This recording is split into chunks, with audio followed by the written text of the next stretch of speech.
Então, galerinha, opa, essa é a nossa aula 53.1. Isso, a nossa aula de revisão geral. Professora Tabita Maciel, junto aqui com o nosso parceiro Sâmio. Opa, quase eu pego no pescoço do Sâmio, ó. E, junto com o Lobo, ó, a gente vai começar, então, nessa pegada para que a gente consiga vocês fazerem uma excelente prova, tá bom? Vamos lá no quadro? Olha lá. Aula 53.1, revisão da unidade 3, onde nós falamos vários conceitos sobre ecologia. E aí, olha lá, nós vamos falar sobre os componentes estruturais de um ecossistema, tá lembrando? A gente vai relembrar juntinho com você. Cadeia e teia alimentar, nível trófico, habitat e nicho ecológico, beleza?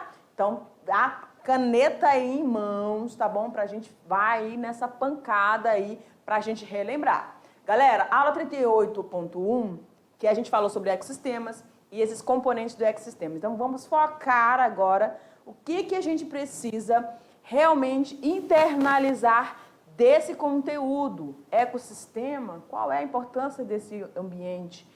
O que acontece lá? Por que a gente fala dos componentes? Isso cai muito, tá bom? Não especificamente, mas misturado ali naquele contexto você tem que estar sabendo. Vamos lá? Olha lá no quadro. Ecossistema. E a gente tem uma imagem muito bonita e nessa imagem a gente consegue descrever claramente o que é esse ecossistema. Olha lá o conceito. Ecossistema corresponde ao conjunto de organismos que vivem em um determinado local e vão interagir entre si e com o meio, formando um sistema estável. Quando a gente fala de um ecossistema estável, nós estamos falando de um ecossistema, de um ambiente em equilíbrio, onde a população, predador, a presa, os produtores estão todos numa quantidade satisfatória. E nessa imagem a gente consegue ver aves, você tem grama, você tem claridade, luminosidade, temperatura, que estão relacionados aí, fatores bióticos e abióticos, perfeito? Então, olha lá, cada ecossistema é formado por várias populações. Então, você tem uma população de aves, dentro da água você também vai ter populações de várias espécies de peixes, de caramujos e micro-organismos, né? A gente não pode esquecê-los. Essas populações de espécies diferentes constituindo assim uma comunidade, que são várias populações juntas, tá bom? Podemos dividir o ecossistema em dois componentes básicos, presta atenção, olha lá. Os fatores bióticos, os elementos bióticos que estão vivos nesse ambiente e aquilo que é abiótico. Então, olha lá, biótico, tudo que você consegue observar num determinado ambiente, fazendo um passeio no final de semana, indo para uma chácara, para um sítio ou para outra cidade, você vai conseguir visualizar vários organismos, vários animais. Tudo faz parte de componentes bióticos. Só que esses componentes bióticos não conseguiriam estar ali sem os fatores abióticos. Luminosidade, temperatura, composição química, composição orgânica dentro de cada ser vivo. Perfeito? Olha lá no quadro. Fatores abióticos, todas as influências que os seres vivos possam receber em um ecossistema. Sendo o que, professora? As substâncias inorgânicas, tá? Que vão fazer parte daquela ciclagem de nutrientes, lembram? Que vai estar ali desde os componentes orgânicos sendo produzidos pela fotossíntese, aí passando por todos os níveis tróficos, agindo aí sobre eles os decompositores, devolvendo isso como substâncias inorgânicas. Então, toda esse circuito nos organismos e com os fatores abióticos faz parte disso aqui. E tem os compostos orgânicos, a temperatura, a umidade, o próprio solo, a água, os gases como oxigênio e CO2, gás carbônico, que são essenciais tanto para o processo fotossintético quanto para o processo de respiração. Pois é, galera, tudo isso aqui junto, na imagem, pode jogar lá na imagem. Na imagem você está ouvindo ali, ó, precipitação, chuvas, então esses gases atmosféricos vão se misturar e vão cair no solo e na água e vão mudar a composição química desses ambientes, tá? No caso o solo e a água, e aí sim vai estar sendo mudado também a alteração dos componentes orgânicos dentro de cada organismo que está se ali interagindo. Vamos adiante? Bióticos, os componentes bióticos de um ecossistema são os seres vivos, como as plantas, animais e os micro-organismos. E aí, nessa imagem, a gente tem aí uma diversidade de espécies e também interagindo com o ambiente, tá? Aves, mamíferos, ali vai ter alguns répteis, tá? Aves, né? Insetos, perfeito? Todos vivendo ali muito em harmonia, em equilíbrio. Olha lá. Nessa aula a gente falou também sobre a quantidade e a variedade de ecossistemas aquáticos, né? Ou seja, tanto de água doce quanto de água salgada. E esses corpos d'água irão apresentar dois padrões, onde haverá ou não a movimentação e fluxo das águas. E aí sim a gente recebe uma classificação. Esses ecossistemas aquáticos vão receber uma classificação. Quais são eles? O ambiente lêntico e o ambiente lótico. Lêntico. Então você vai lembrar que é bem devagar. Lóticos, tá? Ação, movimento, fluxo d'água, perfeito? Olha lá. E aí a gente tem aqui então, ó, aula 40.1, cadeia e teia alimentar. Upa, professor, eu lembro bem dessa aula. Pois é. Então a gente vai definir nessa revisão, tá? Conceituar direitinho a diferença entre um e outro. Joga lá no quadro, olha lá. Então, aqui a gente tem a representação de uma cadeia alimentar. Vamos dar uma olhada no conceito. Cadeia alimentar é a sequência unidirecional. Tá vendo as setinhas vermelhas? Pois é, unidirecional, num único sentido, de matéria e energia trocada entre os seres e através do seu processo de alimentação. Então, na cadeia alimentar, você vai ter, então, a matéria e a energia fluindo, sendo passada de um organismo para outro. E a gente viu que isso aqui é um nível trófico, isso aqui é um nível trófico. Cada um desses organismos nessa cadeia corresponde a um nível trófico, não é isso?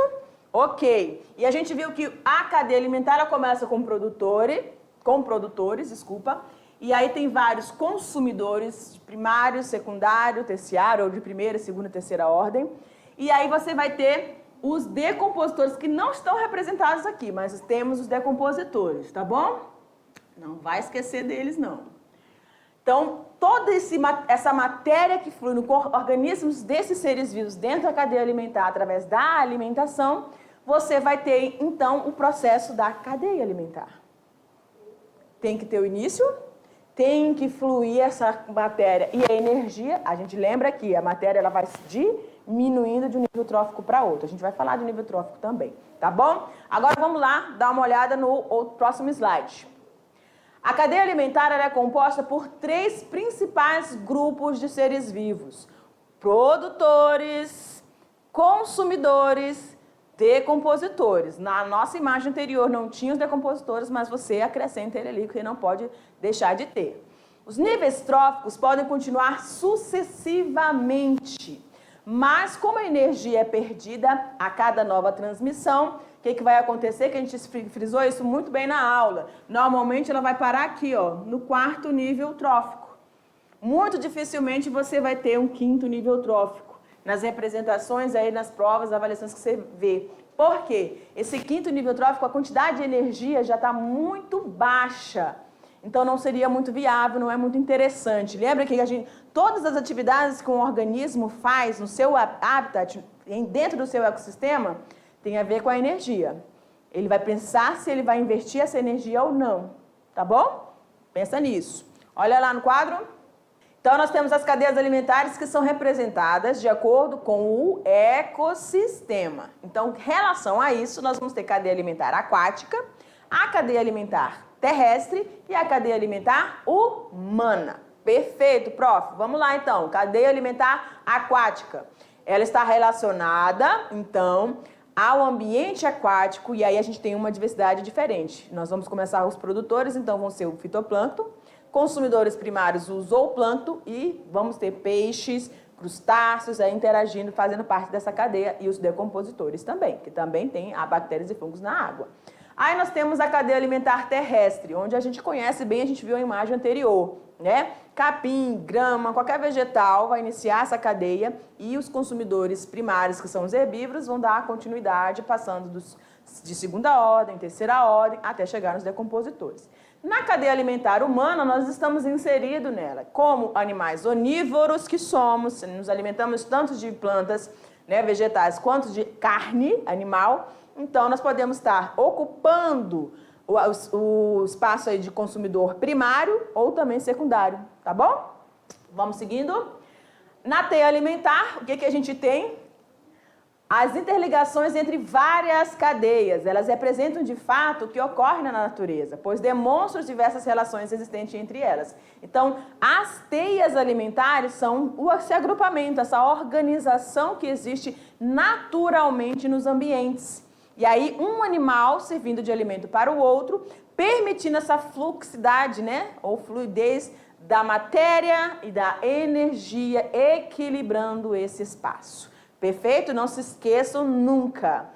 Tem que ter os componentes todos desse ecossistema, os produtores, os consumidores e os decompositores. Precisa lembrar que tem essa ciclagem de matéria e o fluxo de energia que vai manter esses componentes ativos. Perfeito? Joga lá no quadro. Aula 40, eu ia falar aula quarta, menina.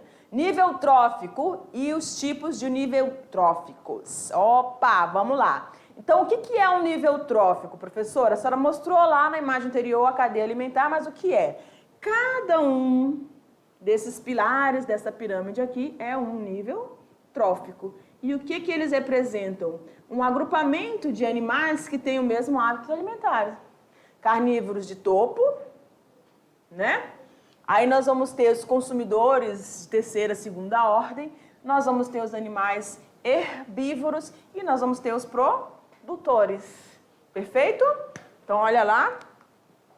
O nível trófico, também conhecido por nível alimentar, representa o conjunto biótico, animais e vegetais possuindo semelhantes hábitos alimentares. Ou seja, o nível de nutrição a que pertence um indivíduo ou uma espécie, que indica a passagem de energia entre os seres vivos presentes na cadeia alimentar.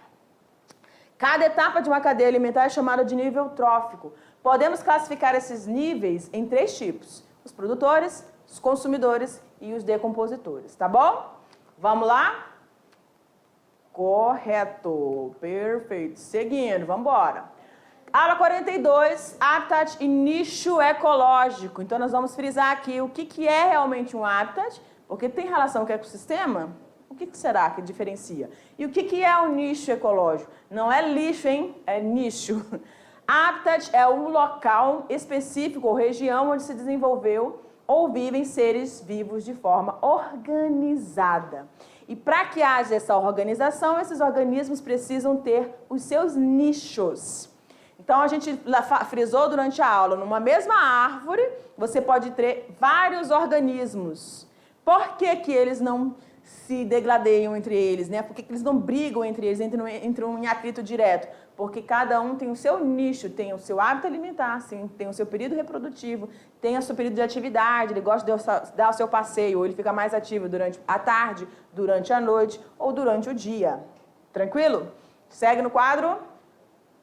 Podemos definir nicho ecológico como um conjunto de diversas variáveis ambientais relacionadas a uma determinada espécie, tais como o que, prof? Vamos embora. O habitat pode ser onde se encontra seu papel no ecossistema, tá? Herbívoro, ou ele é carnívoro, ou ele tem a ação de um decompositor.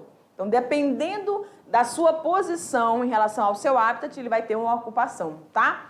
2, poder de adaptação a fatores limitantes, ou seja, a baixa umidade ou a muita umidade, pH ácido, básico, tipo de solo, arenoso, argiloso, umífero, qual é esse tipo de sedimento, né?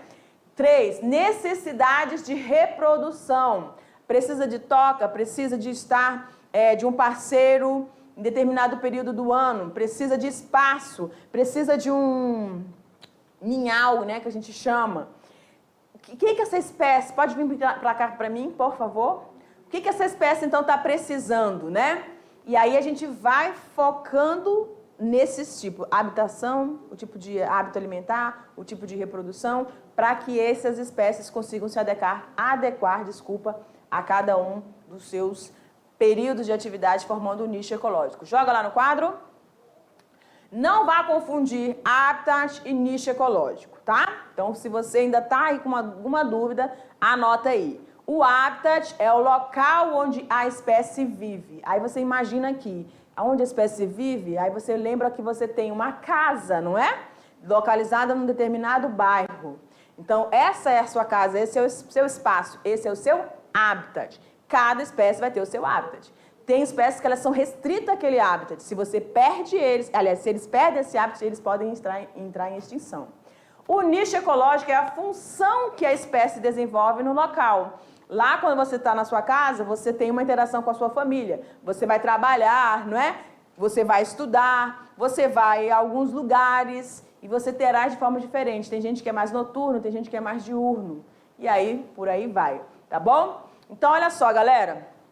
Esse foi o momento que nós tivemos para revisar o nosso conteúdo da terceira unidade. Galera, professora Tabita, professor Sâmio, juntamente com o Lobo, juntamente com o Denis, que ficamos aqui esse período todo com vocês, a gente deseja muito sucesso para vocês. Professores presenciais, o nosso aplauso para vocês que estão aí com a gente, tá, nessa empreitada, e a gente está muito feliz.